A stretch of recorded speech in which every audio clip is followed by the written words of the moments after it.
Sejam bem-vindos a mais um 3Eng Podcast. Estamos aqui novamente com o meu amigo Rodrigo. Tudo bom, Rodrigo? Tudo certo, Guilherme. Mais uma vez presencial. Presencial, agora com outro estúdio, a gente varia sempre. Estamos aqui com um convidado que também fez engenharia sanitária e ambiental, o Gabriel. Tudo bom, Gabriel? Boa noite, gente. Muito prazer estar aqui presente com vocês. Ele é recém-formado em engenharia sanitária e ambiental e vamos falar bastante sobre isso e também sobre a apresentação do TCCD. Mas antes de começarmos, aqueles recados de sempre, deixem um like nesse vídeo, se inscrevam no canal, ative o sininho de notificações e comentem aqui embaixo se você tem alguma pergunta pro Gabriel ou pra gente, que a gente sempre dá um jeito de responder. Tu falou do Instagram já? Sigam a nossa página no Instagram, não tá aqui, mas arroba 3Eng Podcast e... é isso aí, né? Arroba 3Eng. Isso. Então é isso, sigam lá e também sempre tem curiosidades, o Rodrigo faz uns reels bem legais. E é isso. Então tá, o Gabriel, como a gente falou, ele é recém-formado em engenharia sanitária e ambiental. Ele terminou, ainda uma curiosidade, ele se formou em gabinete para tentar entrar na pós-graduação. Então isso é uma coisa que se pode fazer, se você está em dúvida na época da formatura. Se formar em gabinete é você formar sem a colação. Então antes da colação você faz a solicitação, né? Você se reúne com alguns professores, né? Não aconteceu isso. Tu não se formou em gabinete? Não foi uma... Tipo, eu recebi o meu certificado.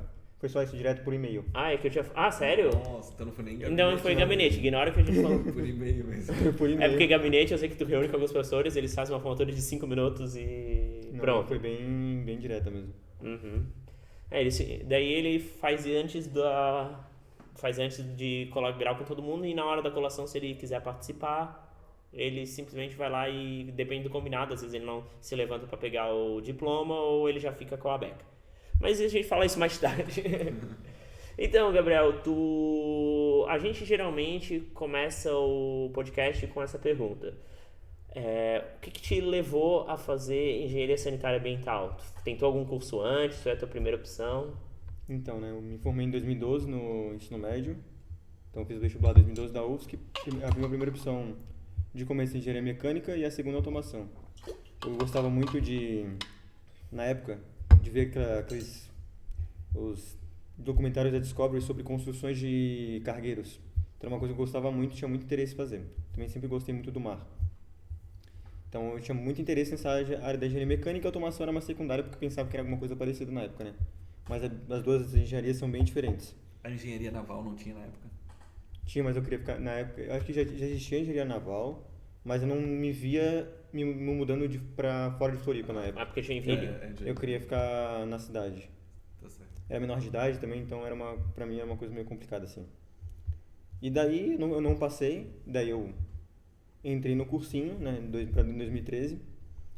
E no meio de um rolo, um amigo meu mandou uma mensagem no Messenger do Facebook falando: Ô, Gabriel, tu passou no vagas remanescentes de química, porque eu nem tinha me inscrevido, eu nem sabia que tu podia ser realocado. Como assim? Eu também não?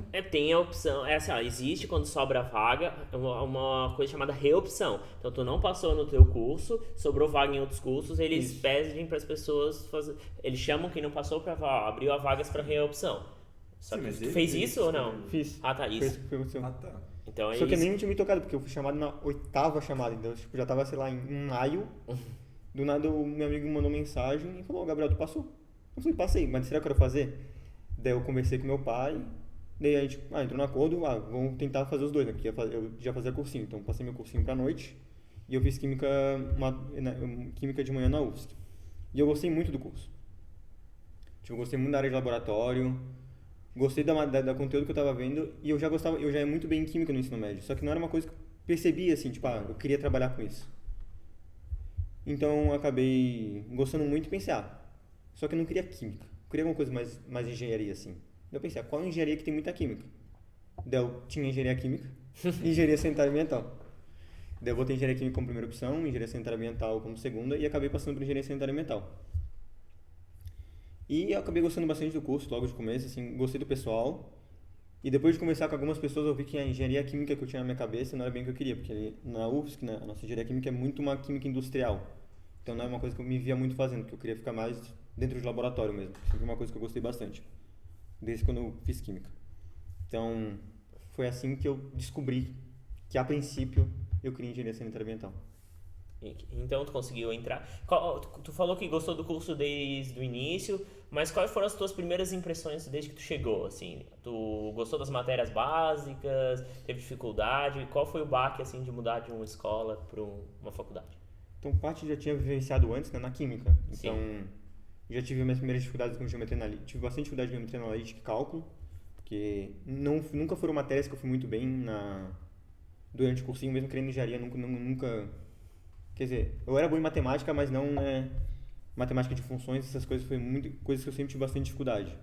Então, as coisas que eu gostei na química foi a gente tinha química geral e tinha química geral laboratório, uma coisa assim, introdução ao laboratório.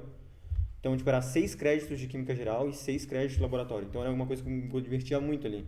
Porque era legal, é legal mexer com os equipamentos e eu gostava da matéria em si. Então, essa parte mais que eu gostei. Daí, quando eu mudei para sanitária, eu já tinha tido o primeiro baque com geometria analítica e com cálculo, então não foi uma transição tão grande dentro da engenharia.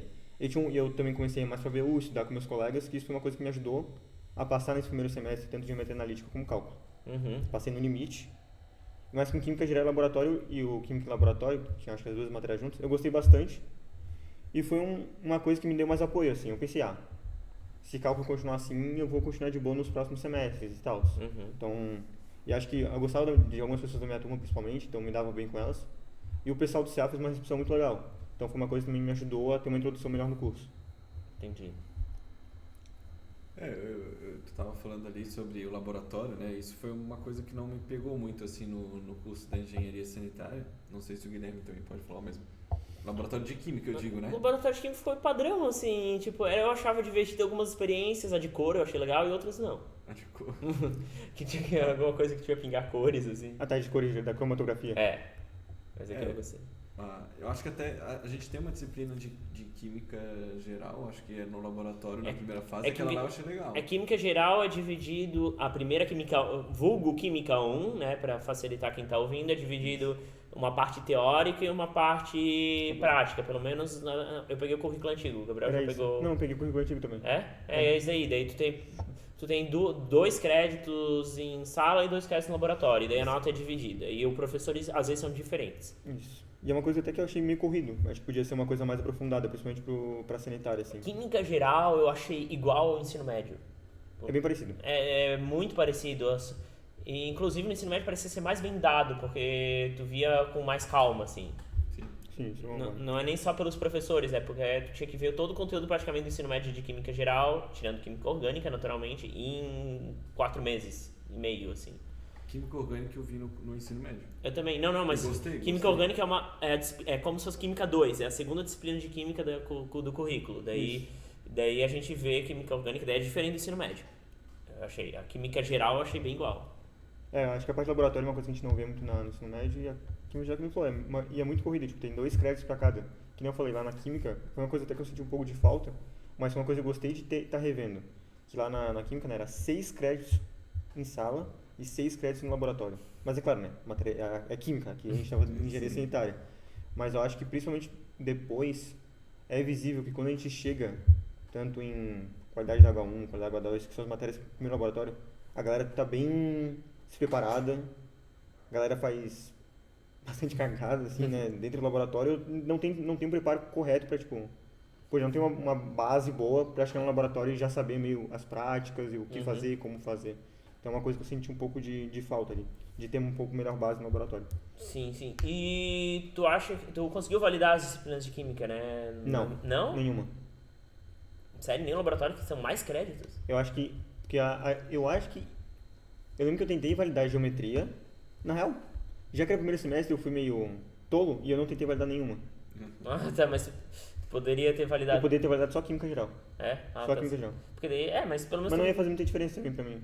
A química não é uma matéria complicada, das matérias da primeira fase não é das mais complicadas, assim. E é uma matéria que eu gostaria de fazer de novo. Principalmente a parte laboratória, eu gostei de refazer. Entendi. Pode falar. Não, já que tu gostou de laboratório, eu imagino que tu tenha tentado alguma coisa assim, tipo alguma bolsa, alguma coisa assim pra ficar no laboratório, pra mexer com voluntários. No começo do curso eu demorei bastante. A primeira bolsa que eu peguei foi depois de ter feito qualidade da água 2. Qualidade da água 2 é uma disciplina da quinta fase. Isso. Foi a partir da quinta fase, se não, a partir quer dizer, do meu sexto semestre, né, que eu comecei a pegar, que eu entrei de voluntário no Lima. Lima é laboratório integrado do meio ambiente, Uhum. que é o laboratório de base das matérias, que todas as matérias praticamente usam, ou a maioria dos graduandos usam para pesquisa, até o pessoal do TCC às vezes usa como base para testes em geral, assim. Pô, eu acho que seria bacana falar um pouco pro pessoal que tá aí querendo saber um pouco do laboratório, né, da engenharia sanitária e ambiental, que tipo de experimento a gente fazia lá, né? Que tipo de análise a gente faz? Tem a análise da água, como o Guilherme falou, né? Mas que análises são essas, assim, pra pessoa? Ainda mais Não que no conhece. podcast passado esse nome foi usado várias vezes. Qual? O Lima. O Lima? A professora lá, ela falou que tinha relação com o Lima, a professora de assalto. Lima? Ela falou, sim. Não lembro. Aham. Mas tudo bem. Mas então, o Lima, ele coordena, ele faz algumas análises para fora, mas ele não pode gerar nenhum tipo de laudo. O único laboratório que Análise gera de laudos qualidade de qualidade da água, que gera laudos, é lá na Química, que é a central de análises, que esse eles têm, não sei se é uma qualificação, o que é, que eles podem gerar um laudo. Então, você que está em casa, às vezes, quero saber se minha água está boa ou não. Você pode ir lá na engenharia sanitária, às vezes mandar um e-mail para o Lima, às vezes procurar Lima UFSC no Google, provavelmente vai ser a primeira coisa que vai aparecer. Não quer dizer Lima UFSC, não, Lima Engenharia Sanitária, ou Laboratório do Meio Ambiente Sanitário, vai aparecer eles. Você pode realizar um e-mail para marcar um horário para realizar tal tipo de análise, mas você não pode, se a prefeitura, vamos dizer, bateu na tua casa e falou, quer dizer, a casão, a prefeitura, a vigilância, se a tua água não está boa. Você não pode, vamos dizer, fazer uma análise no Lima e depois entregar esse laudo para a prefeitura e dizer, não, agora a minha água está boa. Não, às vezes você pode, sei lá, tá na tua casa, só tem essa dúvida, será que a minha água está boa? Vai lá, faz as análises que você quer, tem coliformes. É que tem gente também que gosta, que tem poço em casa, que mora mais no interior e quer saber se a água do poço é boa para beber. Também Daí, pode realizar essa esses análise. casos. Eu tenho uma situação dessas. Eu também É de tenho. graça? Dá pra... É de graça. Não, não é de graça, é graça. 300 pila. Não, acho que no Lima, não lembro, depende do tipo de análise, é um valor diferente. Acho que a análise do poço era R$300 na época que eu... Do Lima? Que eu perguntei. Não lembro exatamente. Faz uns 5 anos. Só que Mas eu ainda não acabei fazendo porque em Bombinhas e acabar tendo trabalho e todo esse deslocamento. E daí, normalmente, vamos dizer como é que funciona a análise. Tem que Eu não sei aproveitar exatamente a os Black preços, agora eu não lembro muito bem os preços, mas tipo, você marca com eles, com a análise, eles vão te entregar os potinhos específicos, você não pode marcar um horário, Uma garrafinha d'água. pegar a garrafinha d'água em casa, coletar água e levar para eles. Não é esse o procedimento. Você vai marcar um horário, você pode, claro, conversar por e-mail que tipo de análise você quer fazer. Daí, você vai chegar no Lima, eles vão entregar os potinhos para você fazer uma coleta, né, os potinhos esterilizados, para você fazer a coleta em casa. Então, tem análise de ferro, análise de cloretos. Normalmente as análises mais comuns para poço normalmente é de ferro, coliformes, são as mais comuns. As DQO e DBO não tem muita necessidade normalmente, a não ser se você tem alguma dúvida sobre contaminação, mas normalmente coliformes já vai revelar algum tipo de contaminação. Sim. Então, quando a gente vê aquelas notícias assim que o rio tal tá poluído aqui nas praias de Florianópolis, é o laboratório da Química que faz essa análise. Ou algum outro laboratório. Mas se fosse para fazer na UFSC, teria que ser o da Química. Para ter o laudo seria o da Química, lá na central de análise. Quem dá os pareceres de balneabilidade, acho que daí já... Não, acho que é a Kazan. Kazan, entendo. E os pareceres de vulnerabilidade são bem brutos. Tá, e o que tu exatamente fazia, ajudava? Acho que a gente pode falar disso daí, eu não sei se é um assunto polêmico, mas...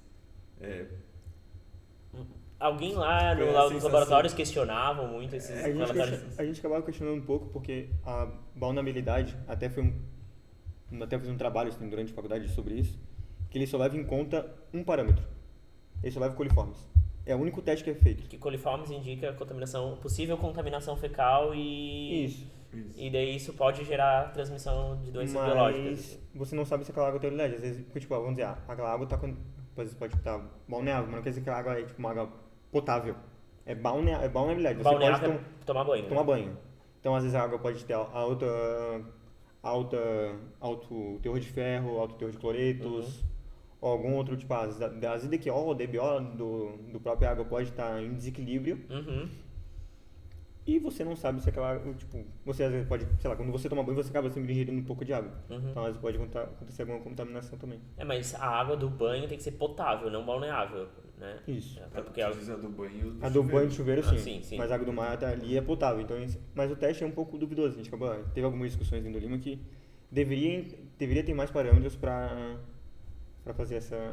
Vocês já fizeram alguma conferência, assim, tipo, pegar a água desses locais e tirar a prova real, assim, com o resultado de vocês para comparar? Não, a gente nunca chegou a fazer nenhum tipo de Eu acho teste que o professor com tentou, ele fez isso com uma água da torneira, né?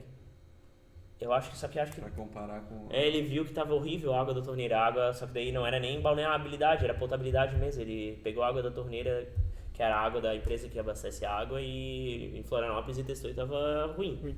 Porque atrás da conta de luz, acho que vem algumas... Conta de luz não. Conta de água.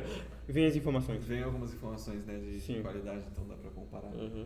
Mas lembrando também que pegar da torneira de casa, por exemplo, tem várias coisas que podem variar ali, né? Sim, a tua tubulação tá ruim, essas coisas. Às vezes a caixa d'água não é bem limpa. Que eu acho que é o mais provável, né? Às vezes a rede da tua rua acabou tendo ali algum rompimento, entrou... Mas aí da rede é a responsabilidade da empresa. Não, sim, mas eu digo, naquele local específico... As águas tá sendo boas, tipo, as águas da casa tá sendo boa, mas... Normalmente esses rompimentos até que são bem feitos. Normalmente o problema, acho que mais comum, principalmente se é casa, às vezes até prédio, né? Às vezes não faz a manutenção correta da caixa da água, tem a contaminação lá em cima e a água desce ruim. Sim. E às vezes pode acontecer alguns problemas, mas seriam problemas mais pontuais, não são problemas muito decorrentes. Então, tipo, naquele dia a água pode estar ruim, mas tipo, daqui a uma semana, um mês, às vezes é meio raro. E a caixa d'água suja pode deixar a água que era potável não potável? Sim. Porque, Pode. por exemplo, a questão do coliformes, né, que é a possível presença ali de fezes, assim, né, por exemplo. Coliforme só se for de... Só se tiver um pouco A caixa aberta. d'água suja não teria, né, se estiver bem fechadinho e tal. Mas daí pode ter contaminação de ferro, pode ter... Quer dizer, tu não limpou direito, daí pode acabar gerando algas, essas algas acabam gerando algum excesso de algum produto, subproduto. Então, normalmente, nitrogênio pode ter excesso na água. Acho que potássio nem sempre, normalmente nitrogênio. Se tiver alga, normalmente o que sobe é nitrogênio. Então, às vezes, excesso de nitrogênio pode deixar água com gosto... Às vezes não é tipo, não é potável, às vezes com gosto estranho. Às vezes você fala, tipo, essa água eu não gostei, não consigo beber. Mas ferro altamente encanação e é isso. Nitrogênio também pode variar um pouco, mas mais comum quer dizer, é isso, nitrogênio que pode variar mais. Eu lembrei de uma coisa agora também que eu aprendi no laboratório lá do Lima, que a gente fez um teste, se eu não me engano, da dureza da água. Isso também pode ter. Sim. E a dureza significa, não é que significa, mas é importante principalmente para criar espuma ali, né? Quando a gente vai lavar a louça, tomar banho, acho que quem talvez é leigo no assunto poderia saber um pouco mais sobre isso, né? Poderia explicar um pouquinho sobre isso? Quando a água é menos dura, ela cria mais espuma ou menos espuma? Eu não lembro agora certinho. Quando é mais dura, é menos espuma, né? Eu não lembro agora. Quando é mais dura, ela tem alta alcalinidade e gera menos espuma, alguma coisa assim. Não, que tem que ter um equilíbrio. Normalmente a água tem que chegar na torneira, ela não pode ser muito dura. Normalmente, se não me engano, se ela tiver uma alta alcalinidade, ela pode continuar sendo potável. Não tem problema. Mas o problema da água ser muito alcalina é que dá já problema na tubulação. Que daí é uma maior probabilidade de causar a oxidação da tubulação. Então tu tem que ter um controle da acidez da acidez da água por causa da tubulação. Entendi. Uma pergunta sobre... Tu ficou voluntário, quais eram as principais atividades que tu realizava? Porque eu conheci uma amiga que era voluntária, ela praticamente só lavava os potes e tocava corante. Então, ali no Lima, o que as nossas atividades? Era auxílio nas atividades de aula. Então, era preparar a bancada, acompanhar os alunos, lavar os equipamentos que os alunos utilizavam. Sim. Mas, às vezes, tinha a parte mais... Essa era uma parte legal, às vezes, acompanhar as aulas era uma parte divertida, assim. Tu conseguia observar bem como funcionava a dinâmica de aula, que uma coisa é ter como aluno, outra hora tu tá meio que de fora. Então, a gente no laboratório normalmente sabia melhor as práticas, né, porque a gente fazia antes, a gente estudava, a gente lia com mais afinco. Então era legal assim, vendo os erros que os alunos cometiam, às vezes ajudar eles, era uma coisa que eu gostava, assim. Então, na época eu já me via um pouco querendo ser professor, então acho que era uma coisa legal, assim, ver a aula de fora sem me preocupar em ter que estar participando ativamente da aula. Então a gente ajudava com isso, e a parte acho mais legal era sempre que tinha algum ou TCC, ou alguém do mestrado, às vezes utilizava o Lima, e a gente tinha que ajudar eles com as coisas. Uhum. Então essa acho que foi a parte mais legal que eu tive no Lima. Teve uma guria da Civil, que formou em 2017, eu tava no Lima na época, 2016-2, e daí eu ajudei praticamente ela com várias análises que ela fez pro TCC, ela é engenharia civil, várias análises que ela fez pro TCC. Então foi uma parte bem legal, assim, tipo, de estar ajudando ali, estar acompanhando e estar fazendo as análises juntos, entendendo para que era o trabalho dela, que era, acho que se não me engano até, era a qualidade da água da chuva que ela estava estudando. Então era uma coisa bem dinâmica, assim, quando ela ia, normalmente era um maior movimento que tinha no laboratório. Que às vezes o Lima é um pouco parado porque ele é muito dedicado a isso, né? Tipo, tem as aulas, então você faz a preparação para as aulas, às vezes tem uma análise de fora, e tem a galera de TCC que usa o laboratório. Então é bem legal quando tem essa galera do TCC ou até do próprio mestrado, é bem legal quando tem essas interações. Porque tu acaba, tipo, às vezes tu tá ali eu tava na sexta fase, quinta fase, então tu acaba tendo uma noção do que vai acontecer lá na frente. Então, tipo, às vezes que tipo de coisa que eu posso fazer hoje, que tipo de análise que eu posso realizar, que tipo de trabalho que eu posso fazer. Então foi bem divertido. Também teve um cara que estava fazendo, acho que, não sei se era especialização, ele também estava fazendo os testes, que ele até, na época ele era um engenheiro sanitarista do departamento, que era o Gustavo, que agora ele está na Kazan. Que a gente também que ajudou ele com alguns testes que ele estava fazendo que o estudo dele era com... Acho que eu sei que... E daí ele estava fazendo teste com... Acho que não sei exatamente, agora não lembro exatamente qual teste ele estava fazendo, mas tipo, ele estava coletando água da lavagem da máquina de água, da máquina de lavar a roupa, porque tu consegue fazer a coleta, né? Se precisar, né? Tipo, o reciclo da água, né? Então ele estava coletando essa água e fazendo alguns testes. Acho que não sei se era para teste para reuso mesmo. Então foi uma pesquisa bem legal também de participar. Entendi. Eu sei de uma outra atividade, essa lá que tu fez, não é bem atividade, tu participou do centro acadêmico, não é? Também. E voltando, outra coisa que a gente também fez no Lima, voltando, depois quer dizer, foi o estudo mais legal que a gente teve no Lima, que até me levou ao próximo laboratório que depois eu trabalhei, que a gente também fazia tratamento dos resíduos laboratoriais. Então a gente, vamos dizer, tem um resíduo de análise. Você fez uma análise de fósforo, você fez uma análise de DQO. Eu acho que as análises que a gente fez, protocolo, foi para de fósforo, cloretos e DQO. Não lembro se teve mais uma. Então o que a gente fazia? A gente pegava esse líquido, né? Esse rejeito que a princípio ia ser jogado num galão e depois o galão ia ser levado para um aterro. Então a gente fazia... Um aterro? Toda a análise sobre um rejeito, né? Líquido. Você joga num galão, você especifica, uma empresa coleta e é levado pro aterro galão. Não, um galão fechado. Um galão fechado. Isso, enterra o galão. Caraca. Não sabia disso daí. E daí, o que a gente fazia? A gente fazia o tratamento desse resíduo. Então, normalmente, tinha que ver quais os compostos que tinham que neutralizar. Vamos dizer, no cloretos tem o cromo. Então, tem que mudar a forma do cromo dentro do tratamento para não deixar ele tóxico na natureza. Se não me engano, acho que o cromo mais 3 ele é tóxico na natureza. Então, a gente tinha que transformar a natureza química dele. Ou às vezes, o DQO e o fósforo são extremamente ácidos. Se não me engano, tipo, no nível de 2 de pH. pH 2, então tipo, é muito ácido. Então a gente tinha que neutralizar e era um processo que no final sobrava uma água, um líquido e um sólido. O sólido, ele estava tão neutralizado que você podia jogar no lixo orgânico e o líquido você podia descartar na pia sem nenhum problema. Então você não tinha essa necessidade de utilizar um galão e levar para aterro. Você tinha todo já aquele... gostei mais. Mas valia a pena o custo de todo esse trabalho? Então, tipo, financeiramente, né? O custo era bem barato, principalmente porque os equipamentos, na maioria, é tudo improvisado, não eram equipamentos específicos. Então, vamos dizer, para DQO, a gente usava cal e carbonato de cálcio. Quer dizer, cal e carbonato de cálcio. Não, calma. Cal é carbonato de cálcio. A gente usava carbonato de cálcio e... qualquer outro. Tinha mais um. Era CaCO3, que é o carbonato de cálcio. CaCO3 é carbonato de cálcio. E tinha mais uma base que a gente usava para neutralizar. A gente usava HCl, às vezes quando precisava fazer o pH para neutralizar, né? Porque às vezes ficava básico, sim, tinha que ter um controle. A gente usava os beckers de plástico mesmo no laboratório. Os funis que a gente usava era tecido, tipo tecido bem, agora acho que não era TNT. as garrafinhas que a gente usava como funil, a gente não usava funil de vidro do laboratório, né? Tipo, porque o funil a boca tinha que ser um pouquinho mais aberta.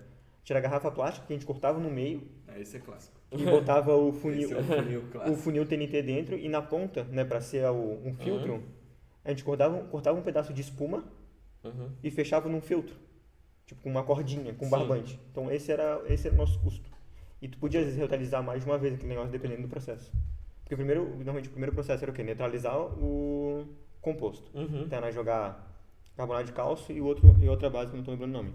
Então, ia agitando e mexendo. Porque tem gente que vai devagarzinho, né? Porque o pH é muito baixo, então pode jogar tipo, tudo de uma vez, senão gera uma reação química e pode explodir o mesmo negócio. Sim. Depois era filtrar. Uhum. Então era separar o sólido, não, o que decantava, do líquido. Sim. E no final, às vezes tinha que jogar um pouquinho de pH, às vezes tinha alguns processos que tinha que jogar também carvão ativado para pegar alguma coisa. E no final tava tudo pronto. Entendi.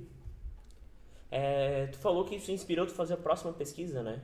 O Isso. próximo laboratório, tu foi pra qual daí? Lá na química, no laboratório de química analítica 1.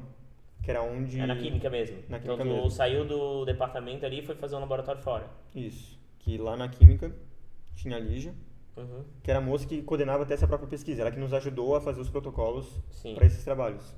E alguns deles eu fiz junto com ela. Uhum. Então eu fui pra química para fazer os estudos lá sobre algum desses processos. Entendi. Tu ficou quanto tempo lá? Tu já tinha bolsa ou foi voluntário também? Voluntário. Na química foram períodos, assim, tipo, períodos que a gente fazia alguns protocolos de algumas coisas. Eu lembro que eu fiz um período, não lembro agora qual foi o tempo, eu fiz um estudo com fenol. Fiz tipo, alguns estudos para determinação de quantidade de fenol no líquido.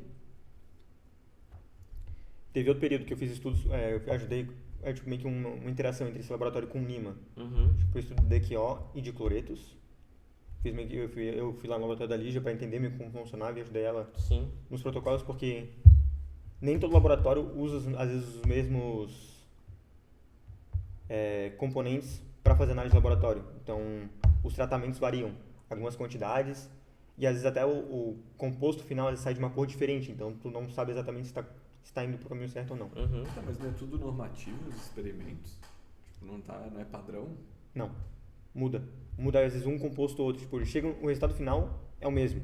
Uhum. Mas às vezes, esse aqui usa tal ácido. Esse aqui, às vezes uma coisinha ou outra é diferente, que às vezes acaba mudando um pouco a cor. Às vezes as quantidades acabam variando um pouco. Não é uma normativa, tipo, todo mundo usa a mesma coisa, não. Mas tem uma norma, né, que... E também porque, assim, vamos dizer, aqui eu vou estar analisando fósforo. Ali também, vamos dizer, acho que o DQO e fósforo, e também no LabFlu, que era do lado do Lima, que é o laboratório de efluentes da UFSC, que também fazia. O deles usava algum componente diferente, que o nosso saía meio amarelado, o deles saía alaranjado. E lá na química eles não fazem análise de água. Mas eles também fazem análise de cloretos, mas não exatamente em água, vamos dizer, na água do lago do universitário, do lago do restaurante universitário. Então esses são os tipos de análise, mas também que é uma análise de cloretos. Então os componentes acabam sendo diferentes mesmo. Entendi. Porque, vamos dizer, claro, ali no Lima a gente seguiu o standard, né? Mas tem versões diferentes do standard, tipo, tem a nossa versão que usava 95. Às vezes pode usar uma versão mais atualizada. Ou às vezes fizeram as próprias adaptações, porque às vezes não tem um reagente ou tem um outro. Então acaba tendo sempre adaptações no laboratório para chegar num parâmetro que você quer. Uhum. Então nessa questão acaba tendo uma certa variação. O que mais tu fez? Continuou a fazer outro laboratório depois E disso? daí Ou uma bolsa? Depois de lá, teve um período de 4 meses que eu fiquei lá mais estável, que a gente fez um estudo do tratamento de água contaminada com azul de metileno, com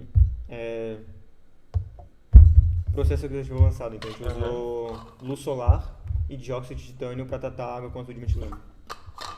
Como é que é isso? Explica melhor. Então, a água está contaminada com azul de metileno. Uhum. Azul de metileno, só para explicar para É eles o que é. corante. Sim, corante. É um corante Vem da onde? E é um indicador. Acho que quem faz química no ensino médio sabe o que é, mas... Normalmente é um indicador. Então você usa ele para indicar, às vezes, acho que a base... Não lembro se é a base da cidade ou a alcalinidade ou a acidez do que tu quer analisar. Da água ou do componente que tu quer analisar, tu consegue identificar a alcalinidade ou a acidez, agora eu não lembro exatamente. Então você usa ele vai ficar de uma cor e aquele teu resíduo vai estar contaminado com azul de metileno. Então você não pode descartar ele diretamente na pia do laboratório a princípio, porque ele é tóxico. E daí, como é que funcionava? Tinha meio que uma bacia, quer dizer, uma caixa, era uma garrafa de água de 5 litros, cortada na metade. Tá parecendo um laboratório da Civil. Era bem improvisado lá. Porque a minha orientadora lá do laboratório era química e o marido dela é engenheiro civil, então acho que tinha um pouco desse contexto de improviso. Principalmente porque não era um projeto que, vamos dizer, a química dava dinheiro pra gente fazer. Tipo, muita coisa dali era tirada do próprio bolso da Lígia. Então era um projeto que ela própria queria, sabe, seguir e levar pra frente. E tentar fazer os outros laboratórios da UFSC inteira, tratar o próprio resíduo, né, que é uma coisa muito importante. Então tinha essa garrafa de cortada e você tinha um tubo aqui em cima que, né, você tava com a água do azul de metileno e aqui embaixo você tinha essa bacia com a garrafa de cortada. Então a água ia pra cá e ficava aqui. Aqui tinha umas pastilhas de ajuda de dióxido de titânio que a gente fez no laboratório também, que foi feito com cimentinho, cal e o dióxido de titânio. Então a gente produzia eles, você moía tudo, fazia um bolinho e depois botava no forno para ficar uma pastilha seca.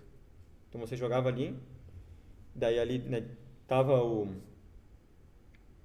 líquido, né, a água contaminada com azul de metileno, o resíduo contaminado com azul de metileno, o dióxido de titânio e o experimento foi realizado lá no terraço do Departamento de Engenharia Sanitária Ambiental. Então o sol batia, ele ativava as pastilhas, né, um processo de ativação das pastilhas, e daí as pastilhas conseguem oxidar o azul de metileno, fazendo com que ele se quebre, e esse processo é uma repetição. Então no final, você quebra tanto o azul de metileno que no final ele não tem... Você acaba tratando ele dessa maneira. Então você quebra as moléculas do azul metileno e ele acaba sendo tratado. E foi com o sol que vocês fizeram isso? Isso. Só deixando no sol ali. Foi... É barato, não, é Foi, se não me engano, foi 4 a 5 horas. Então eu passei uma manhã e uma tarde, tipo, no mesmo dia, né? De manhã e de tarde lá no terraço do NS. É isso que tu não tá contando os dias que choveu aí tu não pôde fazer, né? Não, mas foi um dia que a gente fez o teste exatamente, assim. Esses 4 meses foi uma das pesquisas que a gente fez. Então a gente foi pro terraço, fez esse estudo e se identificou muito, muito bom. Tipo, 99% de tratamento, assim, da retirada do azul de metileno. Tipo, a água continua com cor, mas a molécula do azul de metileno não é quebrada. Entendi. Bom, e aí depois, seguindo ali adiante, então tu foi pro laboratório lá da química, né? Isso. Daí tu ficou lá quanto tempo, mais ou menos? Foi tipo, nem falei, foram períodos vários quebrados. Tipo, eu ia indo e vindo de lá. Deve que até final de 2020, praticamente. Foi 2018 ou 2020. Ficou praticamente... Final de 2019, né? O que 2020, né? Começou a pandemia. Férias. Eu tinha um projeto para tentar trazer o tratamento de resíduos para dentro de laboratório, né? Para dentro da sanitária. E daí começou a pandemia. Daí eu não consegui implementar o projeto. E depois né, não participei mais no laboratório. E depois eu decidi tentar focar 100% nos estudos para me formar de uma vez. E daí no final quando já acabou, entre aspas, né, no final do ano passado, quer dizer, esse ano, né? 2020, estamos em 2022, que eu tava no TCC, daí eu só participei do meu estágio obrigatório com uma bolsa. Com uma bolsa. A gente vai até falar melhor depois disso daí. Eu queria só voltar àquilo que eu tinha perguntado. Tu participou do centro acadêmico, né? Isso. Acho que foi o único convidado que falou isso, né? Eu participei do centro acadêmico. Olha, eu acho que talvez alguém tenha participado, mas não chegou a falar muito. Como é que tu participou no início da tua graduação? Eu entrei em 14.2, eu entrei no centro acadêmico, acho que no começo de 2015, eu não lembro exatamente o mês que eu entrei, mas foi no começo de 2015. E eu fiquei no centro acadêmico até metade de 2016. Tu recomenda o pessoal entrar no centro acadêmico? O que precisa ter, assim? O que vocês faziam lá? A gente organizava os eventos que normalmente a gente organizava, né? A gente ajudava a organizar a semana acadêmica da Engenharia Sanitária Ambiental. A gente ajudava a organizar a Insanitária, que é a festa tradicional do curso. A gente usava os eventos principais, assim, né? E a gente ajudava a organizar a Semana dos Calouros. Então a gente fazia uma Semana dos Calouros tipo, pra tentar mostrar tipo, como é que é a UFSC, como é que é o curso, tentar mostrar, a gente já ia chamar alguns professores para fazer alguma palestra sobre o curso, chamava às vezes tipo, gente que está cursando para tipo, explicar mais ou menos como é que funcionava, tentar fazer atividades para os calouros interagir entre si, já criar algumas amizades, tipo, 100% amigável, né? Nada de trote, completamente diferente de alguns trotes que às vezes ocorrem nas engenharias. Tinha o trote integrado também, né? E também a gente, e também a gente dava, Estranho, né? a gente teve uma época que a gente não participou, né? Eu não sei como é que tá hoje, né? Mas a gente participou em 2015 e teve um período que a sanitária saiu do trote e depois voltou a entrar. Quando eu tava no CA, a gente não participava do trote. Entendi. Mas teve algum rolo assim? Teve. Depois Teve eles algumas tretas. Algumas coisas que a gente queria que fossem retiradas do trote com relação a questões de misoginia e que ainda eram presentes e machismo que às vezes ocorriam no trote, tipo algumas provas, e que a gente queria que fossem retirados, e então a gente ficou um tempo fora do trote por causa desses motivos. Entendi. Daí, tu ficou quanto tempo lá mesmo? 1 ano e meio. 1 ano e meio. E daí nesse período, né, tipo, Vocês participavam de muitas reuniões? Você participava às vezes de reuniões sobre o curso, assim? Ou ficava então, mais fora? normalmente, uma pessoa, acho que são uma pessoa do CA, era 2 pessoas do CA. Uma participava, eu acho que da reunião do departamento e outra da reunião do curso. Então, acho que era não sei se era uma vez por mês, uma vez por semana. Então, sempre tinha uma pessoa do CA que participava dessa reunião. E tentava levar as pautas, tipo, vamos dizer, os alunos que tiveram alguma reclamação. Faziam para nós, a princípio, e a gente tentava, às vezes, levar essa pauta na reunião do curso ou do departamento. Nem sempre, tipo, podiam ser muito ouvidos, mas a gente tentava sempre estar levando essa pauta para os professores para ver se podia o problema ser resolvido de alguma maneira.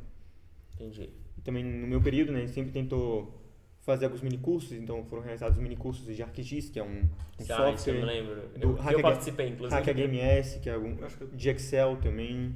Então a gente tentou implantar alguns minicursos durante o período que eu estive lá, né? Com o dinheiro arrecadado da festa, da sanitária, então a gente, parte do dinheiro da festa, né, ia para o CA. Parte do dinheiro ia para o CA, parte para a Atlética, parte para os formandos. Então o dinheiro que é trazido para nós, parte a gente guardava, né, para investir na próxima festa. E parte a gente tentava, tipo, às vezes dar uma entrada, né, na Saesa para depois ter o retorno, para contratar, tipo, pessoas legais, assim, né, tinha gente que vinha de fora. Teve uma época que a gente chamou, quando teve o plano de Mariana, eu tava no CA, então a gente tentou chamar um cara lá de Mariana para vir para cá e para fazer a palestra sobre Mariana aqui. Então a gente tem que pagar a estadia do cara, a gente paga a viagem dele, então tem esses custos. A gente também, os minicursos nem sempre eram muito baratos, então às vezes eram 18, 20 pessoas que faziam minicurso. Então a gente sempre tentava reinvestir esse dinheiro, né, para tentar fazer uma graduação, as coisas que a gente não tinha na graduação, né, tipo ArcGIS. A gente tem hidrologia, mas a gente não sabe como mexer normalmente. Então a galera ia lá e fazia para tentar aprender a mexer. Excel também não tem. Tinha minicurso que a gente fez também de AutoCAD, que é também a gente tem uma disciplina optativa, mas no começo do semestre, às vezes a galera não tem muito tempo para fazer, e acaba tipo, indo pro minicurso, porque é uma coisa mais rápida e só o gatilho, né, para tipo, começar, pegar no tranco e depois fazer mais coisas para o final da fase, né? Porque você tem um minicurso de AutoCAD no início do curso e vocês começam a utilizar ele mesmo na 6ª, 7ª fase. Então tem às vezes uns 2 anos que você não usa AutoCAD, a não ser que você participe de algum estágio, então você acaba esquecendo de muita coisa que você teve. Eu me lembro que eu não fiz essa disciplina e eu demorei muito para engatar no AutoCAD, muito mesmo. E eu demorei muito, foi horrível fazer os primeiros trabalhos. E daí depois que eu fiz a disciplina, eu vi que a disciplina pegava, era engraçado, porque ela pegava vários dos mini projetos que a gente fazia. Sim. Pegava pedaço de fazer um post, essas coisas, o que eu demorava tipo 1 semana para fazer, a gente fazia em uma aula ali. E até sugiro que se tivesse disciplina no seu curso, faça, vale a pena. É meio que uma obrigatória sem ser obrigatória. Né? Eu acabei só fazendo depois eu tenho que cumprir o crédito e eu quero fazer CAD para melhorar meu CAD. Daí eu vi, por que eu não fiz isso antes? Nem, que eu falei, tipo, é uma optativa da 3ª fase. Você começa a usar na 7ª fase. Antes era na 3ª. Tá. Eu fiz na 3ª fase, minha optativa de AutoCAD. Então, só se mudou agora, né, nesse novo currículo. É que eu acho que era na 5ª, porque quando eu peguei já tinha, acho que o currículo já tinha chegado na 5ª. Currículo novo. Tá, eu fiz acho que o antigo talvez. É que Eu me formei, o currículo novo mudou na metade do meu curso, só que ele não é que tem cursos que muda o currículo e muda todo mundo que tá fazendo. O nosso não, ele foi mudando cada semestre, o novo currículo chegava numa fase diferente. Então, naturalmente, ele nunca ia me alcançar. Só que as optativas Foram mudando. Daí, tipo, você tem, às vezes na quinta fase também é recomendado, né? Tipo, acho que eles mudaram até por causa disso, a galera deve ter reclamado e pediram pra deixar um pouco mais pra frente. Porque imagina, você fazer a terceira fase, você já só vai aplicar isso na sexta, sétima. É 2 no mínimo, mesmo se for fazer todas as matérias bonitinho, certinho, no mínimo 2 anos sem utilizar aquilo. E aquilo lá Então, eu já tô esquece. enferrujado, faz tempo que eu não uso, eu já mal me lembro. Eu me lembro que aperta L, vira linha, paralelo, offset, as linhas paralelas. Mas tem muitos recursos bem úteis no AutoCAD. Claro que hoje a gente usa outros softwares muito mais... Acho que agora ainda usa o AutoCAD. Ainda usa bastante. Mas na graduação, assim, mas se tu pega um estágio, eles já usam ou AutoCAD adaptado ou outra coisa. Sim, no estágio sim. Porque já usa, tipo, porque quando no nosso projeto eu desenhava as curvas, por exemplo. Eu desenhava as curvas, desenhava as válvulas. Claro, tinha blocos que tu poderia baixar na internet, mas em geral a gente tinha que ter uma coisa pra baixar. Só que agora acho que tem adaptados que tu já clica, gera as conexões, conta, tudo. Tem esse plugin lá de clicar. Tem alguns plugins também com AutoCAD que também funcionam. Acho que eu usava o PAN, que era pra a parte hidráulica, né, dos projetos. Sim. Facilitava bastante. Daí tu teve essa questão, né? Tu acabou falando que tu participou do CA. E a gente participava das reuniões do CETEC também, né? Que toda semana a gente tinha reunião do CETEC. O que é o CETEC? É o Centro Tecnológico. Quer dizer, o CETEC o CETEC é, tipo, é meio que fosse todos os CAs, todos os centros acadêmicos, né? Ou diretórios acadêmicos, mas ali a gente chama de centro acadêmico dentro do CTC. Do CTC todos, menos a arquitetura. A arquitetura não participava com nós. Então tinha discussões diárias, já, tipo, de algum problema, o que aconteceu. Muita coisa era sobre as discussões eram voltadas por causa do trote integrado. E as outras discussões eram tipo, quando é que vai... Eram discussões sobre, tipo, deu algum problema de CETEC, utilizações de CETEC. Alguém fez festa e não arrumou, quem que fez a festa, como é que a gente vai cobrar? E esse tipo de coisa. Tipo, era uma coisa bem de limpeza também. Na tua época tinha o centro acadêmico do curso de engenharia aeroespacial ali da UFSC? Não, na minha época não tinha ainda. Não sei se tem agora, mas na minha época não porque não seu curso foi o top, foi né? o mais concorrido no último ano, né? Foi com a maior nota de corte. Mas aeroespacial não é aqui. Oi? Aeroespacial não é aqui, acho que por isso que não tem. Não é aqui em Floripa o campus? É Joinville ou É Curitibanos, Joinville, né? eu acho que a Orião Especial é Joinville, Blumenau ou Curitibano. Eu acho que é Curitibanos, eu tô com essa impressão que é Curitibanos. Pô, tá difícil de achar alguém desse E com uma nota de corte alta, hein? A gente precisa dessa... achei que tu ia conhecer alguém. Então, tu fez o voluntário no laboratório, CA, mas tu fez outra coisa também, tu fez o vestibular 2 vezes. Explica isso porque é uma dica que tu pode dar pra quem tá fazendo. Olha, é uma coisa talvez meio antiética, porque talvez esteja roubando a vaga de alguém, mas na época eu lembro que eu olhei bem e tinha bem pouca gente querendo entrar no curso já na época, então não sei se eu acabei cortando a vaga de alguém, mas né, o meu IA, já pelas... IA, índice acadêmico acumulado, ou seja, conta as notas das matérias aprovadas e reprovadas. Porque eu tive várias dúvidas durante o curso, se era o curso que eu queria fazer ou não, porque às vezes eu pensei em voltar, né, fazer química, que eu fiz um semestre antes, e daí meu IA estava baixo, porque eu tinha rodado em várias matérias, principalmente nas básicas, né, cálculo e física, foi um desastre para mim. Então, você pode realizar o vestibular novamente, e a partir do vestibular você realiza o vestibular novamente e você valida todas as matérias. Só que quando você valida as matérias, você só valida as matérias que você aprovou. Então, todas as notas das matérias reprovadas acabam não contando. Então, você consegue aumentar o seu IA, né, o índice acadêmico acumulado, porque ele só vai ter as matérias aprovadas. E o que facilita para pegar bolsa. O que facilita para pegar bolsa, pegar alguns estágios, porque normalmente exige uma nota de corte, que normalmente é 7. E se você tem muita reprovação, vai acumulando e vai baixando. Isso, normalmente algumas bolsas também obrigam. Você não pode ter uma reprovação no último semestre. Tipo, você quer pegar bolsa em 2021.1. Você não pode ter uma reprovação em 2020.2, no semestre anterior. E tu teve uma reprovação já por FI? Nunca rodei por FI, sempre foi em todas as matérias. Porque eu sei que reprovar por FI, só pra perguntar se teve consequências, né? Porque reprovar por FI eu sei que estraga a tua carreira acadêmica, no caso. Não, nunca rodei por FI. Tipo, impede de conseguir várias bolsas, intercâmbio, tudo. Eu sempre Mesmo na vez que eu tinha rodado, eu acabava ainda sofrendo até o final. E até a última prova sofrendo. Sabendo que eu já tinha rodado, eu ia até o final. O que vale a pena, né? Porque daí tu já revisa o conteúdo, fica mais tranquilo pro outro semestre. Mais ou menos, depende da matéria. Mais ou menos, é. Cálculo C não foi bem assim. As outras ajudou a ir até o final. Uhum. Então, daí tu... Falando agora, quer fazer alguma coisa? Não, eu senti falta de estágio aí, né, na graduação. Tu não tentou, não pensou em fazer? Então, eu sempre quis manter no laboratório. Então, eu no começo, né? Uma coisa que eu me arrependo muito. Não ter entrado no laboratório mais cedo. Porque, tipo, acho que é a coisa que mais ajuda de tu perceber se é aquilo que tu quer. Porque acho que não só na engenharia sanitária, os engenheiros têm esse problema, né? Você acaba tendo muitas matérias básicas. Então, você acaba tendo matéria do curso mesmo, a partir da 4ª fase, que é o 2º ano. E a qualidade da água e a qualidade da H2 são matérias bem introdutórias ainda. Mas são matérias muito legais, mas são matérias introdutórias. Então você só acaba tendo matérias realmente do curso a partir da 6ª, 7ª fase. Tá no 3º ano, né, do curso. E eu demorei um pouco para chegar nessas matérias também por causa das minhas reprovações. Então me arrependi bastante, não ter pego nenhum laboratório até o Lima, ou algum outro, qualquer outro tipo de estágio antes, mais cedo.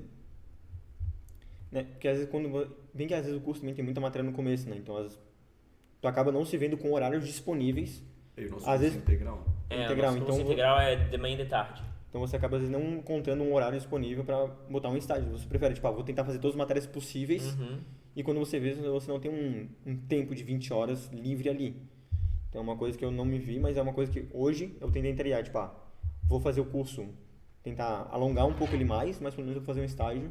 Que ajuda a ver que tu gosta do curso ou não. Porque muitas vezes a galera entra, não sabe se é aquilo que quer. E às vezes o estágio em uma empresa, ou às vezes o estágio no laboratório, que normalmente é mais fácil de pegar, né, no começo, acaba te revelando um pouco mais do que você pode fazer dentro do curso. Então eu fiquei no Lima de 2016 a 2017 e meio, tipo, eu fiquei 1 ano e meio no Lima. Então a partir, né, eu entrei 14/2, então eu fiquei um ano e meio sem pegar estágio. Depois eu fiquei 1 ano e meio dentro do Lima. E depois mais quase 1 ano e meio dentro do laboratório da Química. Mas o laboratório da Química foi uma coisa meio ping-pong, assim. Tinha períodos que eu ficava lá dentro. Eu tive algumas outras oportunidades de estágio, mas eu acabei recusando. E acho que a pandemia também acabou atrapalhando a não ter mais tempo de estágio. Senão acho que se não tivesse corrido a pandemia, talvez meu projeto lá dentro da sanitária teria dado certo. E eu teria ficado mais 1 ano e meio ali dentro da sanitária com um estágio em relação aos tratamentos de resíduos laboratoriais. Entendi. Daí tu falou... E eu nunca pensei também, tipo, agora pode contar, empresa. Eu nunca consegui me ver dentro de empresa, então eu sempre foquei Na área acadêmica. nas áreas de laboratório. A minha pergunta foi pensando em estágio em empresas mesmo. Então, Eu nunca consegui me visualizar. Tipo, eu sempre gostei muito de trabalho manual, tipo, pegar na massa ali, sei lá, tipo...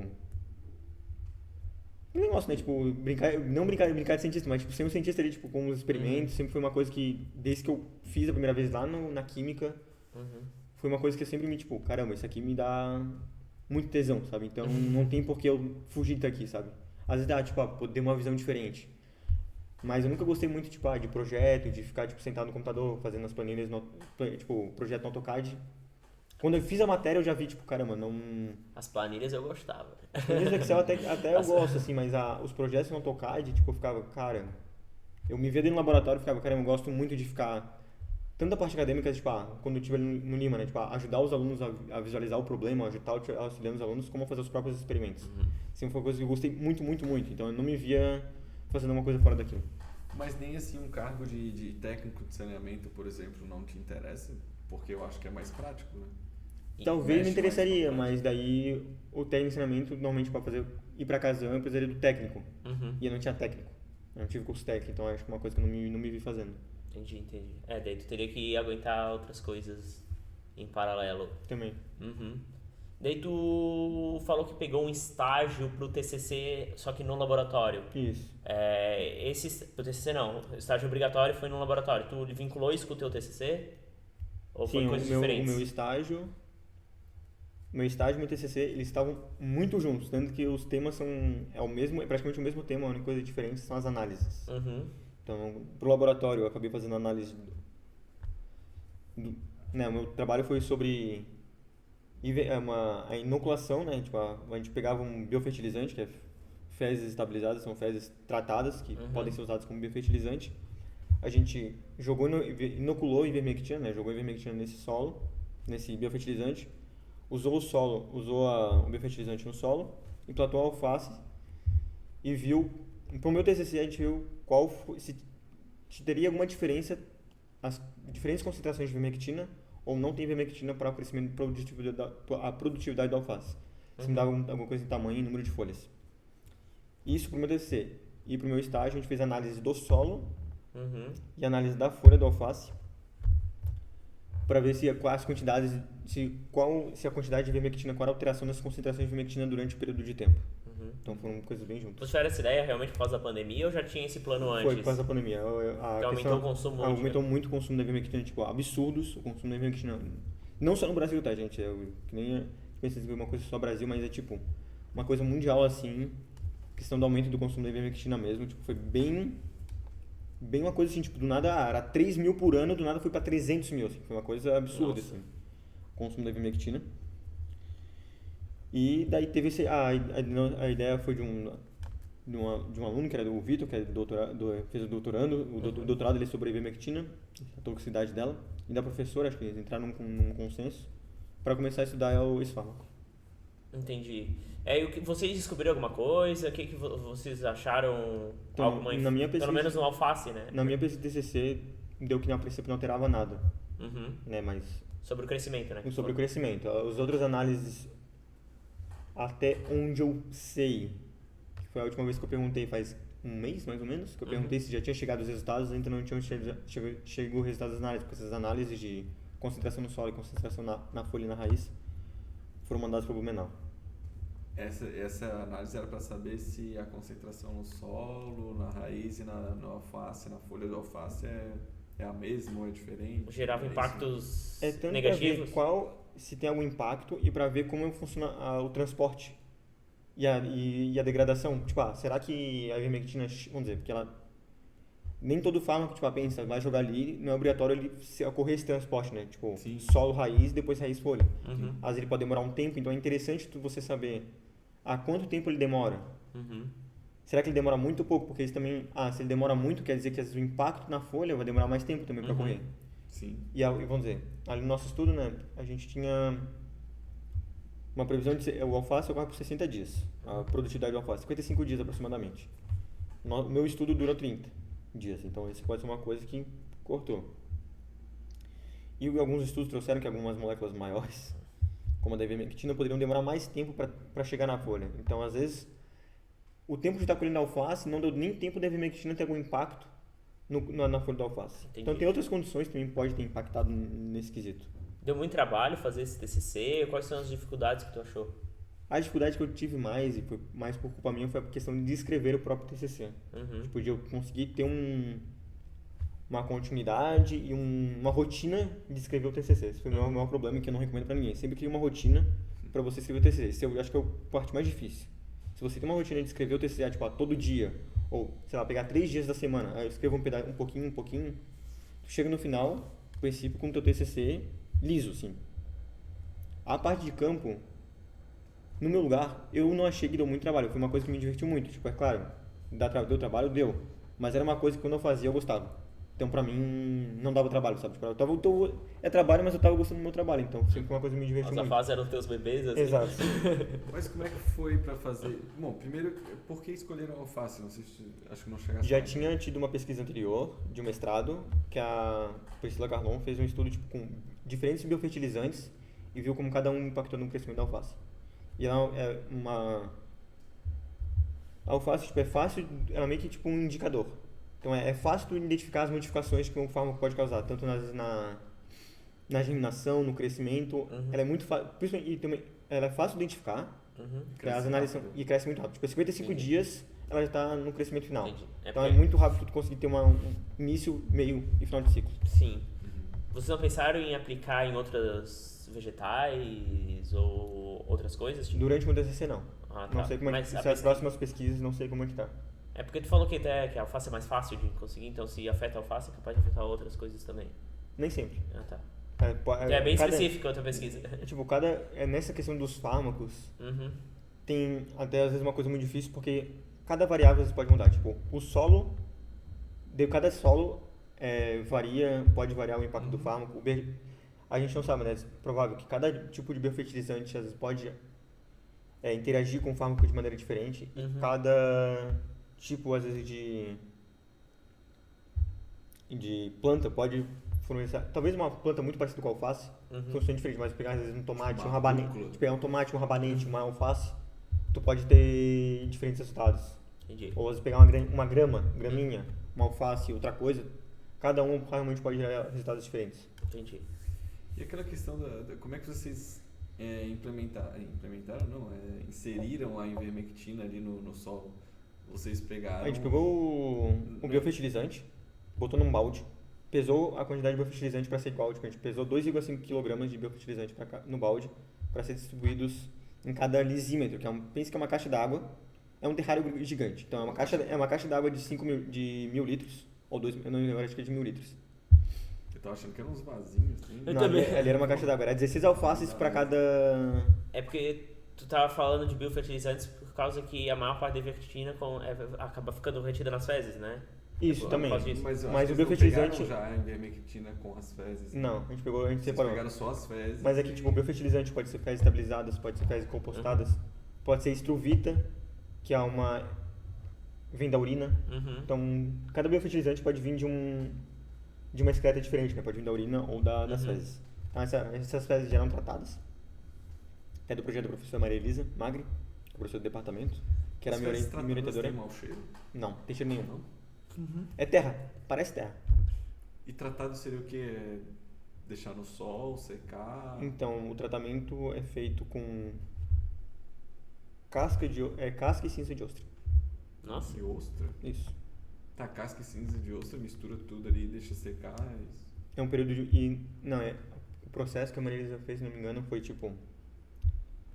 A pessoa defecou, você faz a coleta, daí você põe num compartimento, daí você adiciona um peso X, né, de cinza de ostra e mais amônia. A pessoa defecou de novo, joga, bota mais cinza de ostra, amônia.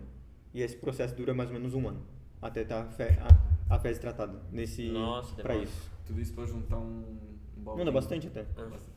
Tipo, a gente tinha alguns baldes ali, de 20, tipo, daqueles baldes de 20 quilos, assim. 20, 50 quilos, assim, de... Nossa, dá pra trabalhar. E é de boa conseguir cinza de ostra? Acho que sim. Eu não sei porque a gente não fez o tratamento ali, eu não participei do tratamento. Também, Então, eu não mas é consigo Florianópolis, né? Eu não consigo dizer Se muito negociar bem com o como pessoal funciona. lá... Eu não sei muito... gratinado, o pessoal gosta de muito. Eu não sei muito bem como funciona o processo de adquirir essa parte Mas do provavelmente processo. como é Florianópolis, eles devem ter feito um negócio com os pescadores, alguma coisa assim. Eu já não consigo dizer nada. Tá, aí então... Tem esse tratamento. Veio as fezes tratadas, daí vocês pegaram lá a caixa d'água, A caixa d'água jogaram ali dentro... Então, daí não, primeiro, pegou um balde, vamos dizer, e daí pegou a ivermectina com álcool, né? Porque ela evapora muito rápido no ar, então... Como é que é a ivermectina? É um pó. É um pó? É um comprimido. É um comprimido, é um... Aí tiveram que quebrar o comprimido. Não, a gente amassou, diluiu no álcool, e daí jogou nas fezes, mexeu e jogou no sol. Isso não poderia ter Distribuiu. a ivermectina não é digerida no corpo humano, vocês não acham que... Como assim? Porque, por exemplo, tu misturou nas fezes a ivermectina. É diferente tem diferença de tu tomar a ivermectina e sair nas fezes? A princípio não, porque a única diferença que teria, tanto por isso a gente trabalhou com 2 concentrações, uma baixa e uma alta. Sim. Quando você consome ivermectina, 99% dela é eliminada pelas fezes. Ah, tá. Nossa, Mas ela não corre nada digerida, tipo, vai junto. Não, é tudo. Vai tipo 99. Tipo, se tu tomou 100 miligramas, vai sair a princípio 99 miligramas nas fezes. Entendi. Então, como é que tu sabe isso? Tem estudos já, pesquisa, estudos provando que tem esse resultado. Nossa, Que já? loucura, né? Não, mas É porque a ivermectina já é utilizada há muito tempo, Ah, né? tá, sim. Provavelmente até usaram animais de exemplo também. Sim, Tem alguns estudos que é feito com animais, mas os animais têm uma variação maior, assim. O corpo humano realmente elimina bem mais. Os animais absorvem mais. Sim, acho que em alguns estudos com animais era entre 60, 80, 90%, depende muito, assim. Varia bastante alguns dados sobre os estudos, mas com os humanos era 99%. A única diferença que poderia ter, vamos dizer, porque o biofertilizante não é obrigado a ser feito das fezes estabilizadas, né? Então, a coleta de fezes, normalmente ali do nosso, é feito de banheiro seco. Né? Que tem a separação entre a urina e as fezes coletadas, né? Mas também pode vir de lodo. Então, load é tipo ao final do processo de tratamento de esgoto, né? Uhum. Daí, nesse final de processo, a gente também fez um cálculo para ver quanto mais ou menos teria de ivermectina e daí foi a nossa baixa concentração. Entendi. E ali quando tu falou que aumentou o uso mundial, né? Tu tirou de algum lugar essa fonte realmente? Sim, a gente tirou de algumas... o principal dado que a gente tirou foi da Nature. Porque eu tinha a impressão que era mais no Brasil aqui. Que Não, tinha foi- essa Mas teve, polêmica, assim. não, mas teve polêmica também nos Estados Unidos, né? Os dados que a gente conseguiu obter Ou só com pra maior todo? clareza foi Brasil, que teve um aumento muito absurdo, que eu peguei os dados, foi Brasil, se não me engano, Colômbia. Também, teve Sério? um aumento assim, ó, blum, blum, blum. E principalmente tem muita coisa que a gente não consegue ter dado, porque alguns desses dados eram até de apreensão por venda da ivermectina pelo mercado negro. Uhum. Tanto da ivermectina como da hidroxicloroquina. Uhum. Então, tinha gente que tava vendendo pelo mercado negro essas coisas, por fora. Nossa. Então a gente tive, se não me engano, apreensão de 400 mil doses de ivermectina. Uhum. Coisas absurdas, assim. Sim. Num período curto, assim, o consumo aumentou, Sim. principalmente no ano 2020. Sim, entendi. A maioria desses dados sempre são do ano 2020. Uhum. Deu uma queda depois, você sabe? Ou Não, daí não consigo confirmar. Uhum. Eu não cheguei a pesquisar esse, qual foi depois de quanto tempo teve uma queda, só. É porque tem que do burst. ver, por exemplo, atualmente, como é que tá o consumo. Porque agora que passou o Covid, se realmente voltou para os patamares anteriores ou o pessoal ainda tá Eu lembro que tomando? 2020 2021, 2020 teve aumento, 2021 continuava um aumento considerável comparado com o anterior. Uhum. Agora 2022 eu não lembro dos dados. Entendi. Não é uma coisa assim que é só entrar num site e tem ali um medidor diário. Não, ali, não é uma- sendo usado. E não é um dado tão claro. Não é um dado tão claro assim. Sim. Não, por isso que eu até que eu perguntei, quando tu fez o TCC, fez lá a revisão bibliográfica e tal, os dados eram claros apontando claros. esse crescimento. É crescimento, do mundial, nada, assim. Foi Uhum. pum. É que esse pum também é porque é aquela questão, né? Se de 1 para 100 é um aumento assim de 100%, se eu não estiver errado. Não, mas Não, Um para dois é 100%. Não, mas é um crescimento. Não, mas é que foi, absurdo. foi Só que ridículo. o consumo era muito baixo antes. Era muito baixo. É. Foi um que eu falei, foi assim. Foi uma coisa assim, de 3 mil. Porque algumas informações também que eu achei foram de áreas localizadas, então era um pouco mais complicado. A gente não quis usar porque a gente tinha alguns estudos que era na cidade, sei lá, de Jacarezinho, tananã, ali tinha um estudo. Mas pro estado todas não tinha, no Brasil. Então a gente tentou pegar uma coisa mundial para mostrar que era uma coisa problemática mesmo. Não só no Brasil, mas também a nível maior. Então a gente tentou procurar dados que mostravam uma coisa mais de fora, sabe? Olhar bem de cima. Então a gente não procurou dados específicos. Vocês não pensaram em fazer, por exemplo, além da ivermectina, existem outros fármacos que aumentaram o consumo que talvez mantenha o aumento do consumo, por exemplo, vitamina D. Vitamina D eu sei que aumentou bastante depois da época da pandemia, principalmente da reclusão, e porque falava que os médicos mesmos recomendavam que fazia bem, alguns recomendavam, outros não, mas não entrando nessa polêmica agora. Eu deveria ter tomado. Quê? Eu deveria ter tomado. mas é algo que provavelmente tende a ficar mais tempo do que a ivermectina. Alguém pensou nisso? Então, ali no laboratório, comigo, a gente tá pensando só em ivermectina, mas acho que e o Vitor também, né? Já tava fazendo doutorado focado na ivermectina. Tem outras duas doutorandas, né, ali no laboratório, que é a Amanda e a Fernanda. E daí a Amanda ainda tava definindo um pouco quando eu tava ali dentro da metodologia dela, que ela tava pensando em ia trabalhar com a Struvita, né? Que vinha da urina, então provavelmente não ia ser a mesma forma da ivermectina, e trabalhar com um grupo de fármacos. Mas eu não sei qual seria esse grupo. É porque eu pensei assim, como ivermectina, cloroquina é mais passageiro, mas eu acho que a tendência é vitamina... Eu não tenho estudo nenhum sobre o assunto, mas acho que a tendência é vitamina D manter um consumo alto. A ivermectina não é tão passageira como parece, porque é muito utilizado no campo. Muito utilizado. É um dos fármacos mais utilizados no campo. Não, mas o que eu quero dizer é que é muito utilizado no campo, mas já era utilizado muito no campo antes da pandemia. Sim. O que eu quis dizer é que esse pico do consumo é algo passageiro. Depois vai tendência a voltar para o estado anterior um pouquinho mais. Mas vamos dizer, o biofertilizante, né, você pode acabar tanto de fezes humanas como de fezes de animais. Então, Sim. Não, mas claro. é importante também, tem gente, vamos dizer, tenta usar, tem muita gente, né, que às vezes usa Claro que eu entendi. o esterco animal como biofertilizante, como adubo. Sim. Então, às vezes é importante também visualizar essa Porque ainda é um fármaco utilizado bastante, entendi. Porque eu tava pensando já em ampliar, porque não fazem outras E também, às vezes, o importante, vamos dizer, ali o meu TCC, né, era exclusivo da ivermectina, porque não tem muito como tu, no TCC, né, isso da ivermectina, outro fármaco. Normalmente no teste é importante você também utilizar coisas do mesmo grupo. Então, sabe, vai fazer o teste com a vitamina D, pode ser pro TCE, tipo, quais são as outras formas que também entram no mesmo grupo? Você não pode fazer ivermectina, vitamina D e sei lá... Porque senão gera choque, né? Porque cada um pode ter um efeito diferente, porque cada um reage diferente. Então você acaba não tendo um padrão ou uma linha muito bonitinha pra seguir. Entendi. Porque é importante quando você faz ensaio, ter grupos que tu faz a aplicação e grupo de controle, grupo de aplicação quando tu aplica o teu trabalho e grupo de controle sem o trabalho. E o importante é tu sempre equilibrar, tu tentar evitar o máximo de fatores externos possíveis. Porque fatores externos geralmente atrapalham nas análises estatísticas e mascaram. Sim. O teu TCC foi interessante. O TCC foi sobre o crescimento, né? Isso, o crescimento. Mas parece que o mais interessante é a análise que ainda não saiu, né? Que é o do solo, né? Sim. Que é da concentração. Não, tipo, eu acho que o legal é o conjunto todo, Uhum. né, certo? Porque, tipo, a gente fez a análise da produtividade de 0 a 30 dias. A gente fez também do 0 a 60, mas foi por fora, né? Não foi dentro do TCC. E, claro, a análise do solo seria legal e a análise da planta e da raiz e da planta também, tipo, fecharia o estudo completo, né? Uhum. Então você teria a noção de como, pra onde, porque você pensa, tá, não teve nenhum impacto no crescimento, pra onde é que essa ivermectina, onde é que essa ivermectina tava, ou pra onde é que ela foi durante esse processo, se ela degradou, o que aconteceu com ela, pra a alface não ter tido nenhuma diferença, né? Sim. Mas tu acha que era pra impactar no crescimento? Alguns outros estudos, não com a alface em si. Teve alguns outros estudos que trouxeram que fármacos da família da ivermectina tiveram impactos. Tanto na germinação como no crescimento de gramíneas, né? Que é o estudo que a gente usou com base de gramíneas. Sim. Eu tinha esquecido a pergunta que ia fazer. Só que às vezes, tipo, a gente às vezes também tem um negócio. O solo mudando, muda. Uhum. O clima mudando, muda. Tem muito estudo que às vezes não foi feito em isímetros, que é o que a gente trabalhou. Muitos estudos às vezes feitos com a hidroponia.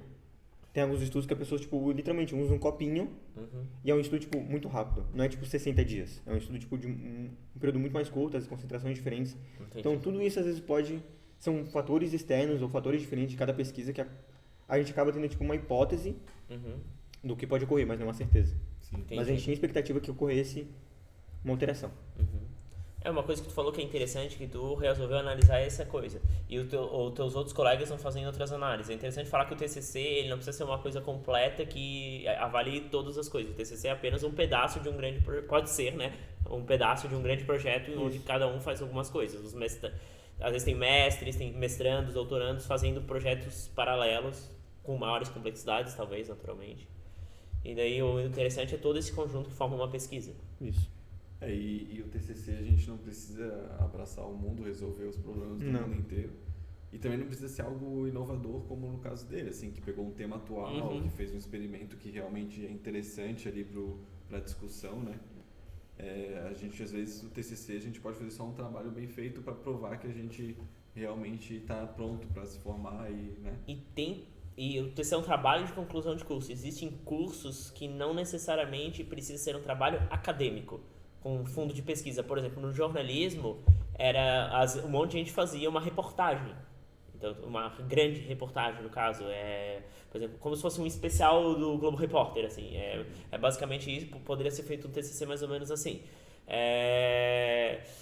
Depende do curso. Acho que a arquitetura não é necessariamente também um projeto acadêmico. Acho que tem gente que faz maquete. Né? Tem alguns cursos que é projeto, daí tipo, um monte de gente junto fazendo... Eu acho isso interessante, diferentemente de um mestrado e um doutorado. O mestrado e o doutorado tem mais cunho acadêmico, o doutorado precisa ter uma inovação, o mestrado não. O mestrado simplesmente pode replicar um outro artigo com os teus dados porque o mestrado tem a função, primeiro, de desenvolver a tua carreira de mestre, assim, para tu ensinar. Segundo, a pesquisa tem a finalidade de tu contribuir para formar mais fontes para um conteúdo que já existe.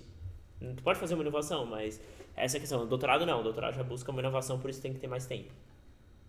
E o Gabriel vai querer fazer mestrado, tentou, né? Acho que Eu tentei entrar, mas eu cometi alguns erros no currículo, na minha inscrição, e daí eu não consegui passar e eu vou tentar novamente no final do ano.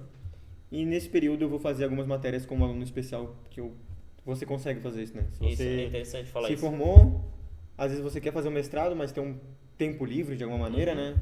Ou às vezes, mesmo você trabalhando, né? Que eu penso, né? Vou pegar um emprego temporário E no tempo restante, né, do emprego temporário, eu vou fazer as matérias do mestrado para já adiantar nesse período. Você consegue, né? Desde que você seja formado. Muita gente faz isso até quando tá na graduação. Por exemplo, tá no último ano de graduação, tá fazendo TCC, às vezes já pega a matéria do mestrado para adiantar. Porque geralmente as matérias do mestrado, dependendo do curso que tu fizer, né, no meu, são matérias muito mais densas, às vezes até que da própria graduação.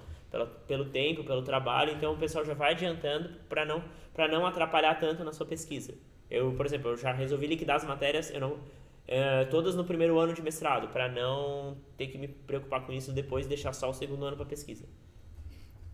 Ou então, os teus planos para o futuro é fazer o mestrado e depois tu pensa depois doutorado e depois ver o que vai dar. Seguir essa carreira acadêmica. Pretende ser professor ou mais ficar na área de pesquisa? Eu sei que aqui no Brasil é a mesma coisa, mas em tese é diferente. Não, acho que eu penso em professor, sim. É uma coisa que eu gosto. E tu pretende, sim, fazer concurso para ser professor de universidade pública? Ou tu tranquilamente seria professor numa particular? Ou às vezes até professor não sei, ensino médio não daria? Ensino médio não, precisa de licenciatura. Pela lei não pode mais. Eu não lembro se, acho que instituto pode, né? Ou não? Tem Instituto Federal? Escola. Não, mas é ensino superior. Ensino superior. A legislação brasileira permite que alguém sem licenciatura dê aula no ensino superior, mas não no ensino médio. Nem no ensino fundamental. Mas uma coisa que eu penso em futuramente, sim, né? Depende, vamos ver como é que vai ser ainda, tá meio cedo, né? Às vezes eu sou meio atrapalhado pra essas coisas também. Mas eu penso em fazer mestrado, doutorado e não sei pra onde é que eu vou. Quando chegar lá eu vou ver, assim, se eu vou dar... Porque eu gosto muito, é uma coisa que eu penso, tipo, eu quero dar aula pro ensino superior, mas eu gostaria de dar aula pro fundamental e pro médio.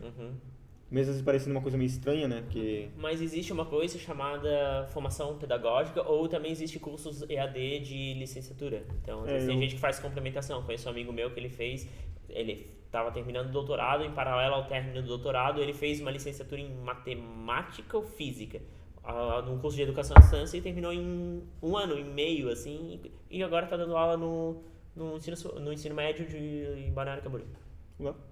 Não, Rodrigo. Não esse.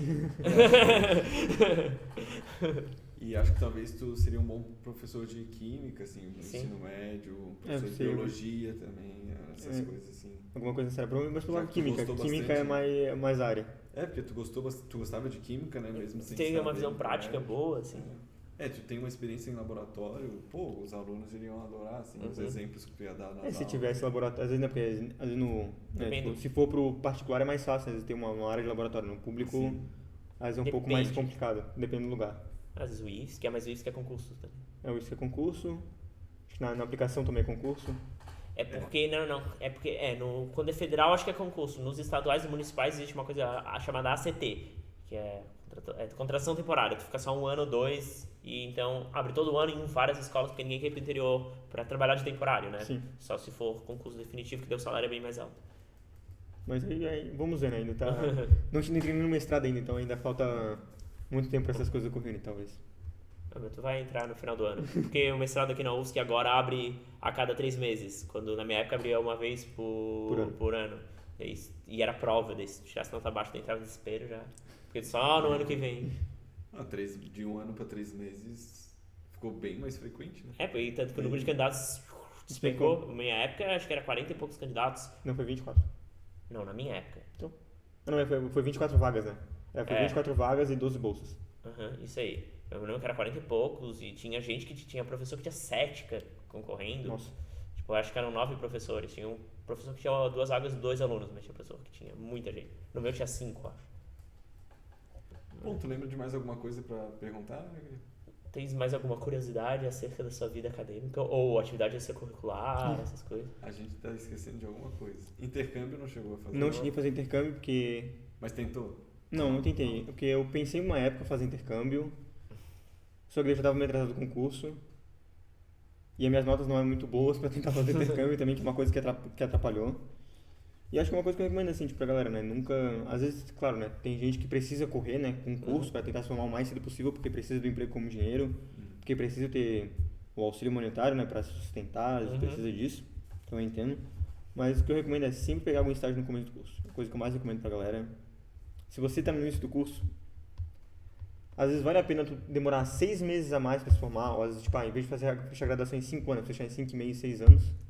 pra fazer os estágios. Uhum. Porque que você vai estar ganhando um dinheirinho, né? Porque às vezes tem estágio que é de 400, tem estágio que é de 800 reais, dependendo do lugar que você vai pegar a bolsa, ou dependendo se a bolsa é CAPES, né? Se a bolsa é de algum projeto, se a bolsa é do governo. E também vale a pena porque, nem eu demorei um tempo para entender que era o curso que eu queria. Por muito tempo que eu estava dentro da sanitária, eu pensei em voltar para química, principalmente para as matérias básicas, que são uma coisa que pesa muita gente, né, dentro das engenharias. Uhum. Então eu recomendo pegar um laboratório para, às vezes, eu tô no laboratório, às vezes é uma coisa que eu gosto, e tu consegue ter uma visualização melhor do que tu pode fazer no futuro. Uhum. E às vezes tu não fica tão preso dentro daquelas matérias de cálculo, física, que você às vezes, entra numa bola de neve, né? Você não passa uma vez, ou às vezes aquela matéria é muito difícil, você pensa, caramba, o que eu vou fazer aqui que eu tô fazendo aqui? Às vezes no laboratório te dá um pouco de alívio, assim. Bem que alguns laboratórios te pesam bastante com o trabalho. É uma coisa que eu achei interessante que tu falou disso tudo, é que muitas vezes a maioria do pessoal que veio aqui falou, não precisa se preocupar tanto com nota, mas quem quer seguir a área acadêmica, não que isso vai adiantar depois, mas indiretamente tu precisa de uma certa nota para conseguir as bolsas, e conseguir as bolsas vai influenciar depois na entrada no mestrado, então não pode se negligenciar totalmente o curso. Então, tipo, claro, né, na nota final, às vezes conta tanto o teu currículo, né, se você quiser fazer mestrado, não sei, tanto conta o teu currículo, tipo de... na minha época não contava, infelizmente. O currículo, tipo, de você fez, quantas bolsas você fez, quantos voluntários você fez, conta, mas a sua nota também no curso também conta, então tem que ter um equilíbrio. Depende do curso, como eu falei. Depende na sanitária sim, no momento. Cada pós-graduação define suas próprias regras. Na minha época não entrava, a nota não valia nada. Tipo, depois, só valia hoje em dia é metade, só valia o troféuzinho mesmo. Então é bom, às vezes, às vezes tu não quer pegar uma bolsa, mas eu sempre, sei lá, é uma coisa que eu recomendo, é pegar uma monitoria também, tem gente que gosta de pegar monitoria. Maravilhoso. Às vezes nas matérias mais básicas, às vezes mesmo, tipo, a qualidade A1, a monitoria, a qualidade H2, que são matérias do começo do curso. Aí a monitoria eu sempre recomendo a galera pegar assim, porque é uma experiência diferente. Então, você, tipo, as matérias não vão te dar essa experiência, porque normalmente elas não têm uma experiência tão prática. Então, às vezes você fazendo essas monitorias, você acaba... Que nem eu falei, você tem um período que você dedica para ajudar os outros, normalmente, né? Dentro do laboratório você ajuda o teu mestrando, doutorando, ou dentro da monitoria você ajuda os próprios alunos. Então é uma experiência diferente. Você tentar também, não gostei muito do laboratório, tenta pegar um estágio fora de empresa, coisa assim, às vezes é meio difícil, mas nada é impossível também, porque às vezes exige tipo, que tu tenha tal matéria do curso já completado, às vezes, né, tem que negócio, tem que saber de AutoCAD, tem que saber de ArcGIS, ou os softwares, mas sempre recomendado tentar pegar algum estágio para tu, a coisa que eu falei, às vezes tu não sabe o que tu quer no curso, normalmente não é sempre fazendo mais matéria que tu vai entender o que tu quer no curso, às vezes é procurando essas visões diferentes dentro dos laboratórios ou das empresas, que você consegue visualizar mais o que você quer ser. Nossa, às vezes até visualizar que você não quer aquele curso, ou se tu quer aquele curso ou não. Nossa, já deu o conselho final. Eu acho que sim. Mas eu vou... A gente sempre termina o podcast com o conselho final. Praticamente deu os conselhos finais aqui. Mas não sei se quer deixar eu falar mais alguma palavra, deixar uma frase de efeito, assim, vai ser... É só isso. Mas então é isso, ficamos felizes, conseguimos marcar esse podcast presencial. O Gabriel estava esperando se formar para participar aqui com a gente, para terminar aquela loucura do TCC e da entrega do mestrado, assim, do processo. Então agradecemos a sua presença. Agradeço quando eu vi também. Agradeço também, parabéns pela formatura e bom, foi legal. E boa sorte na colação, né? Porque tu não vai estar, já vai ser um formado, mas vai ser interessante. Vai ser interessante. E foi legal fazer mais um episódio presencial também. Sempre que a gente puder, a gente vai tentar fazer esse presencial. A gente varia o ambiente, assim, agora tem esses quadros, não me lembro daqueles, mas tem uns quadros interessantes. Não se esqueçam de deixar nos comentários alguma dúvida que tem aí para perguntar pro Gabriel, né? Sim. A gente responde, ou até mesmo ele responde se for algo mais direto. Comente aqui embaixo se você prefere presencial ou não. É interessante a gente saber a opinião de vocês. Para nós que estamos gravando, é melhor presencial, porque a dinâmica fica muito mais interessante. A gente já pegou algumas opiniões também que preferem o presencial, mas se você prefere online, também deixa aqui embaixo. Novamente, não se esqueçam de se inscrever no canal, ative o sininho, vão lá no nosso Instagram, @3gentepodcast. E é isso, gente. Valeu. Até a próxima. Tchau, gente.